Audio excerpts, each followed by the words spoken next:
Kita lanjutkan kembali mengenai afiksasi atau imbuhan dalam kata. Saya akan memberikan beberapa contoh yang sering digunakan ketika Anda menulis atau dalam konteks berbicara. Contohnya adalah prefiks menasal. Kemudian yang produktif yang sering dikerjakan adalah ditambah dengan kata kerja. Mengenai prefiks menasal, ini ada ketentuan yang harus adik-adik ketahui. Yang pertama, bahwa imbuhan menasal bertemu kata dasar yang berawalan konsonan KPTS dan diikuti vokal. Itu ingat, setelah KPTS kemudian diikuti vokal. Vokal dalam bahasa Indonesia itu diantaranya A, I, U, E, O. Akan mengubah konsonan K menjadi NG atau eng, kemudian P menjadi M, kemudian T menjadi N, dan S menjadi NY. Nah, contohnya kita lihat kata kail. Menasal ditambah kata dasar kail menjadi mengkail. Nah, ini adalah proses pembentukan kata yang salah. Yang benar adalah mengkail menjadi mengail. Karena tadi sudah disebutkan bahwa konsonan K kemudian diikuti oleh huruf vokal, maka konsonan K berubah menjadi eng. Jadi kata dasar kail bila diafiksasi menasal menjadi mengail, bukan mengkail. Kemudian contoh yang kedua, pesona kemudian ditambah menasal menjadi mempesona. Nah, mempesona di sini adalah salah. Yang benar menasal ditambah pesona kemudian menjadi memesona. Karena kaidah P, konsonan P kemudian diikuti oleh vokal. Vokalnya di sini ada E, akan mengubah P menjadi T atau menjadi M. Jadi yang benar di sini adalah pesona ditambah menasal menjadi memesona. Kemudian contoh yang ketiga adalah tolong. Nah, menasal ditambah kata dasar tolong, bukan mentolong. Kalau mentolong itu salah, tetapi kaidahnya adalah T berubah menjadi N. Yang benar adalah menasal ditambah tolong menjadi menolong. Kemudian contoh yang keempat adalah konsonan S kemudian diikuti oleh vokal, yaitu contoh katanya sayang, di mana konsonan awalnya adalah S kemudian diikuti oleh vokal A. Kata sayang apabila dibubuhi afiksasi imbuhan menasal ditambah sayang menjadi mensayang. Mensayang ini adalah pembentukan kata yang salah. Yang tepat adalah menyayang. Karena kenapa?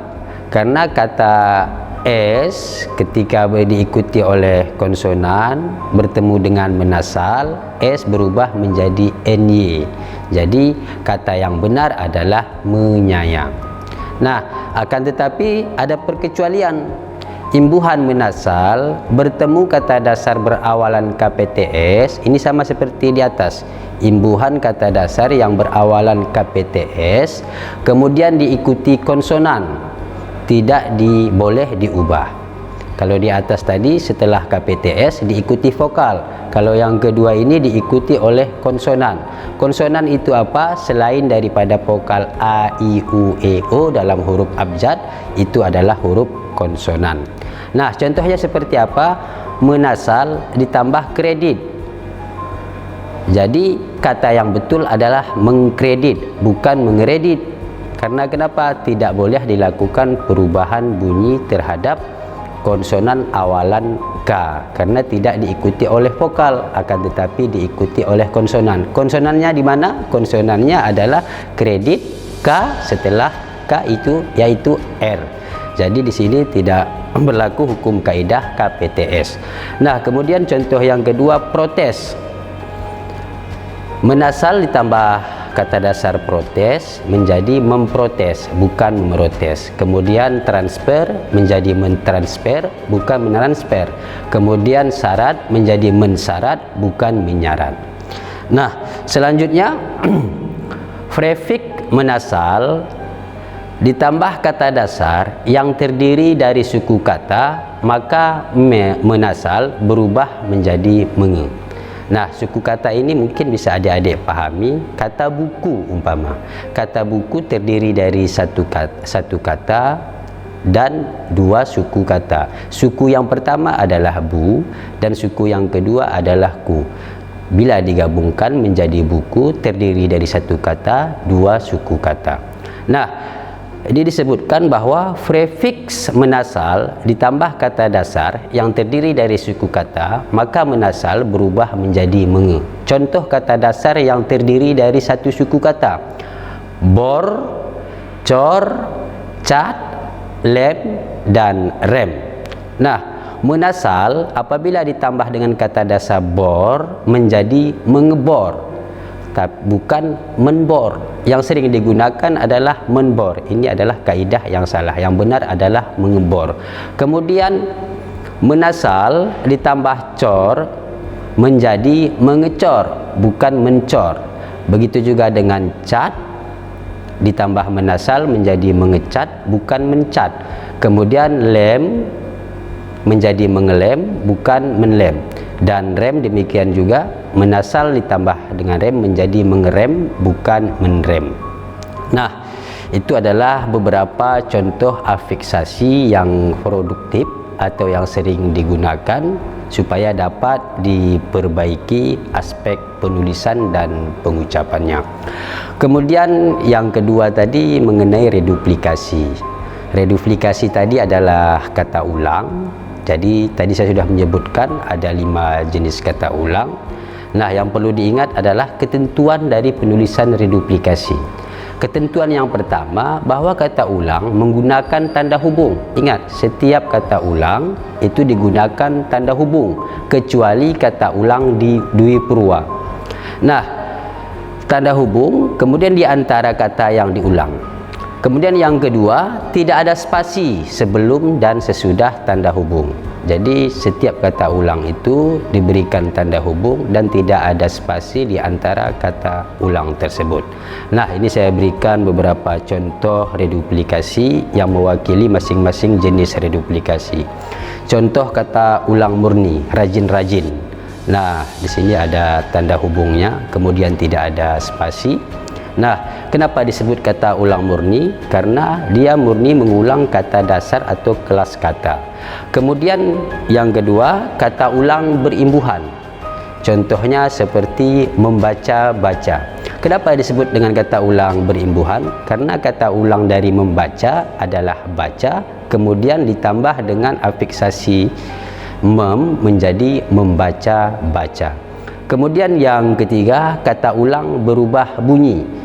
Contohnya di sini adalah bolak-balik. Nah, yang diulang apa? Perubahan dari bunyi tersebut, bolak-balik. Kemudian sayur mayur dan lain sebagainya. Kemudian yang keempat, contoh kata ulang semu, agar-agar. Nah, jadi disebut kata ulang semu ini apabila dia tidak diulang atau tidak direduplikasi, maka maknanya akan berbeda. Contoh agar. Agar adalah kata yang tidak sama maknanya dengan agar-agar. Agar-agar di sini adalah salah satu jenis kue. Tetapi kalau kita tidak reduplikasikan, maka agar-agar jenis kue ini tadi akan berubah makna. Kemudian contoh yang kelima adalah kata ulang dwipurwa. Nah, kata ulang dwipurwa ini pengulangan katanya hanya berlaku pada awal suku kata. Contoh daun menjadi dedaunan. Nah, ini mungkin yang harus adik-adik pahami mengenai ketentuan dari penulisan reduplikasi atau kata ulang. Nah, selain kata dasar yang 6 hal tadi, ada juga istilah partikel. Nah, partikel atau kata tugas adalah kata yang hanya memiliki arti gramatikal dan tidak mempunyai arti leksikal. Artinya, suatu kata tugas ditentukan oleh kaitannya dengan kata lain dan tidak bisa digunakan secara lepas atau berdiri sendiri. Partikel dibagi menjadi 5 subkelompok. Nah, berarti partikel ini adalah kata yang tidak bisa berdiri sendiri, atau yang saya sebutkan tadi ini termasuk adalah morfem yang terikat. Artinya kalau tidak diikuti oleh kata dasar, dia tidak memiliki makna. Ada 5 jenis subkelompok partikel. Yang pertama preposisi yang disebut dengan kata depan, contohnya dengan, di, dan ke. Kemudian yang kedua konjungsi atau kata sambung, contohnya dan atau serta. Kemudian artikula, kata sandang, contohnya si dan sang, kaum. Kemudian interjeksi, kata seru, contohnya ah, wah, dan aduh. Kemudian ada yang kelima partikel penegas, contohnya kah, lah, dan pun. Untuk melatih penggunaan partikel ini, adik-adik di rumah atau di mana saja pun berada boleh membuat sebuah kerangka kalimat menjadi paragraf dengan menggunakan partikel, preposisi, konjungsi, artikulasi, interjeksi atau partikel. Baik, kita akan sambung setelah pesan-pesan berikut.